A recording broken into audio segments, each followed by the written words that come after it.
প্রতিবাদী টুম্পার যে অশ্লীল ভিডিও বানিয়ে তোমরা পোস্ট করেছো তার উত্তরে টুম্পা যোগ্য জবাব দিল। আমার জায়গায় যদি আজকে অন্য কোনো মেয়ে থাকতো না, বিশ্বাস করুন আত্মহত্যার পথ বেছে নিত। যারা আমার এআই করা নোংরা ফটো দেখে মনে করছেন যে টুম্পা এবারে যাতা করলে পড়েছে, তাদের বাড়ির মা বোনও যদি হতো তাহলে পরে তারাও আত্মহত্যার পথ বেছে নিত। আমি যেই গ্রামের থেকে বিলং করি, এই গ্রামের অন্য কোনো মেয়ে হলে পরেও সেই একই কাজটা করতো। কিন্তু একটা কথা জানেন, তাই নোংরামি, আপনাদের এই জেহাদি মানসিকতা আমাকে আরো শক্তিশালী করে তুলছে। এই মানসিকতাকেই আমি অ্যাকচুয়ালি জেহাদি মানসিকতা বলছি। একটা মেয়ে হোক বা ছেলে, যে কোনো মানুষ যদি কোনো কথা বলে, আপনাদের যদি সেই কথা না পোষায়, আপনি সেই কথা নিয়ে সমালোচনা করতে পারেন, তাকে কাউন্টার জবাব দিতে পারেন, কিন্তু কখনোই তার ছবি নিয়ে অশ্লীলভাবে এই করা ফটো সোশ্যাল মিডিয়ায় ফেলে কোনো নোংরামি করতে পারে না। এই মানসিকতাকেই আমি জেহাদি মানসিকতা বলেছি।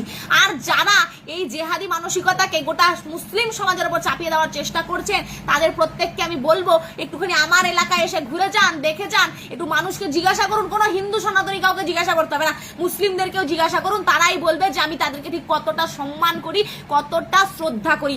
আমার প্রচুর এরকম মুসলিম বন্ধু বান্ধব রয়েছে, তাদের সাথে আমার সম্পর্কটা কিরকম একটু তাদেরকে এসে নিয়ে জিজ্ঞাসা করে যান, তাহলে আপনারা উপলব্ধি করতে পারবেন। আচ্ছা, আপনাদের এইটুকু কমন সেন্স মাথায় নেই? আমি যখন কলকাতা গেছিলাম, কলকাতা থেকে যখন বাই রোড বাড়ি ফিরছিলাম না, এরকম 5টা দোকানে ঢুকেছি, 5টার মধ্যে 4টাই এরকম বেরিয়েছে। আপনারা যুক্তি তুলেছিলেন যে অনেক সময় হয় ইন্টারনেট ব্যাংকিং জানে না অনেকে, পাশের বাড়ির লোকের অ্যাকাউন্ট নাকি দিয়ে রাখে। এটা টাকা, আর এটা 2026, আগের দিন নয় যে আমি ইনকাম করবো অন্যের বাড়ির লকারে রেখে আসবো। এরকম গাধার মতন মূর্খের মতন যারা কথা বলছে, তাদের উপর আমার হাসি পায়, বিশ্বাস করুন হাসি পায়। কাজেই আপনাদের এটা মনে হচ্ছে না যে অন্য ধর্মের ভগবানের ছবি লাগিয়ে নিয়ে আমাদের ধর্মের কেউ সেই ধর্মের মানুষগুলোকে ঠকাচ্ছে? এটা ঠিক না। এই মানসিকতাগুলোকে আমি জেহাদি বলেছি। আর যেই সমস্ত জেহাদিদের মনে হচ্ছে বাবা আমাদের তো জেহাদি বলে দিল, এখন না হয় গোটা মুসলিম সমাজের উপর এই জেহাদি শব্দটাকে, তকমাটাকে লাগিয়ে দিই। আমি আবারও ক্লিয়ার করে দিতে চাই, এই যে খৈনির প্যাকেটে ভগবানের নাম নিয়ে ভগবানকে অপমান করা হচ্ছিল, এদেরকে আমি জেহাদি মানসিকতা বলবো না। আপনাদের মনে হয়নি কখনো যে এরা আমার ধর্মের লোক হলে পরে অন্য ধর্মের ভগবানের বদনাম করছে? এদেরকে আগেই আটকানো দরকার। আপনাদের এই জিনিসটা কেন মনে হয় না? আর এই যে নোংরামি হচ্ছে ফটো নিয়ে, এত আপনারা সমতার কথা বলেন, এত কথা বলেন, আপনার বাড়িতেও তো মা বোন রয়েছে, আপনারা দুটো কথা তো কাউকে আমি বলতে শুনলাম না।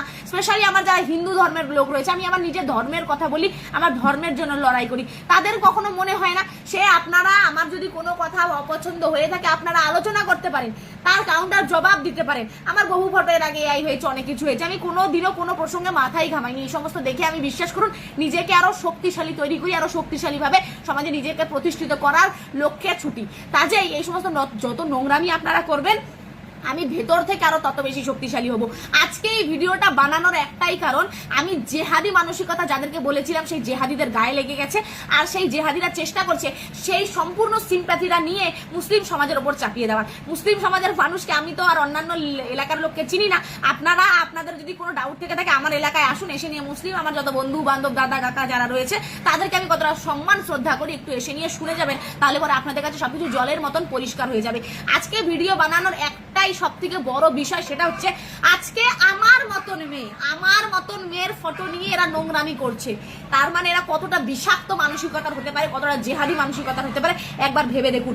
আজকে এই কাণ্ডগুলো যে আগামী দিনে কোনো সাধারণ ঘরের কোনো মেয়ের সঙ্গে হবে না, আপনি আজকে মজা নিচ্ছেন, আপনার ঘরের মা বোনের সঙ্গে হবে না, এটা কি আপনি তার গ্যারান্টি দিতে পারেন? আপনার ঘরের মেয়ের সঙ্গে হবে না, এই গ্যারান্টি কি আপনি দিতে পারেন? আমি তো অনেক শক্তিশালী মানসিকভাবে, আরো শক্তিশালী হয়ে যাচ্ছি। আমাদের একটা চুলো বাঁকা করতে পারবে না, তার কারণ আমি অন্যায়কে প্রশ্রয় দিব না। অন্যায়ের চোখে চোখ রেখে কথা বলার ক্ষমতা টুম্পার বুকের পাটায় আছে। আপনারা চিন্তা করুন, আপনাদের বাড়ির মা বোনের সঙ্গে এরকম নোংরামি হলে তখন আপনারা কি করবেন? আজকে ভিডিওটা বানানোর একটাই আমার উদ্দেশ্য, সেটা হচ্ছে এই মানসিকতাকে রুখতে হবে। যদি রুখতে না পারেন, আজকে যারা টুম্পার ফটো দেখে মজা নিচ্ছেন, আগামী দিনে এই ফটোর জায়গায় আপনার বাড়ির মা বোনও হতে পারে।